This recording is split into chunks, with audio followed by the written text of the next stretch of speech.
जो कैंडिडेट रामपुर से दिए गए हैं भारतीय जनता पार्टी द्वारा, उनके सर्टिफिकेट को लेके, कि जैसे आप लोग सब जानते हैं रामपुर एक शेड्यूल कास्ट सीट है जहाँ पे रिजर्व सीट है, परंतु इनका जो सर्टिफिकेट है वो इस वक्त भी एज पर लॉ जो है वो इस वक्त शक के घेरे में है। जब कल स्क्रूटनी हुई हमने ये इशू उठाया था, वहाँ पे स्क्रूटनी के समय भी इशू उठा था, परंतु वहाँ पे इनका सर्टिफिकेट एक्सेप्ट कर लिया गया। ये सर्टिफिकेट मैं आपको बता दूं, सर्टिफिकेट जो है मेरे पास इसके पूरे दस्तावेज पड़े हुए हैं। ये सर्टिफिकेट है SC 20227848221337 और ये 16/8/2022 को इशू हुआ है। ये इशू हुआ है रामपुर से, और जबकि वो रहने वाले हैं निचार के। तो इसके ऊपर अगर हम थोड़ा कानून में जाएं तो यहाँ पे हमारा जो लैंड रिकॉर्ड मैनुअल है, हिमाचल प्रदेश सरकार का लैंड रिकॉर्ड मैनुअल है, इसका पैरा 28.1 वो कहता है कि जो sub divisional officer and Tehsildar Mohal shall be the competent authority to issue SC/ST backward and bonafide Himachali certificate within their respective jurisdictions, जो यहाँ पे नहीं हुआ है।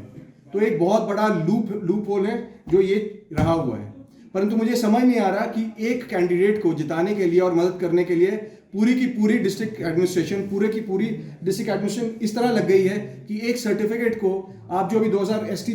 का सर्टिफिकेट है, 2022 में आप SC का सर्टिफिकेट देते हैं, ये जानते हुए कि उन्होंने इलेक्शन लड़ना है। अगर सिर्फ पर्पस ऑफ इलेक्शन से आप ये सर्टिफिकेट इशू कर रहे हैं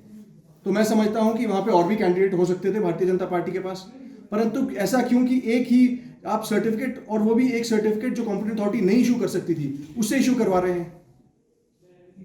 आज ये कंप्लेंट लेके हम इलेक्शन कमीशन के पास दोबारा जाएंगे और इसमें सारे कानूनी तर्क हैं जो हम दे रहे हैं। इसमें ऐसा नहीं है कि हमारी तरफ से हम कुछ इसमें जोड़ रहे हैं, कानूनी तर्क हैं। और मुझे पता चला है कि इस प्रकार की एक पिटिशन जो है माननीय उच्च न्यायालय में भी फाइल हुई है, जिसपे शायद नोटिस इशू हुआ है। उस बारे में मैं आपको नहीं बता पाऊंगा ज़्यादा,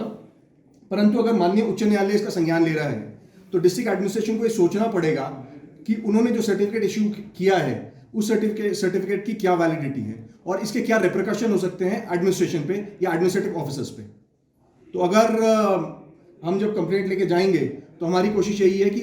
29 तारीख से पहले इसका निपटारा हो, और जो है इस सर्टिफिकेट की वैलिडिटी जो है कम से कम, इसको जब आपने स्क्रूटनी में तो आपने अलाउ कर दिया है, परंतु अगर कानूनी तर्क देके हम इस सर्टिफिकेट को हम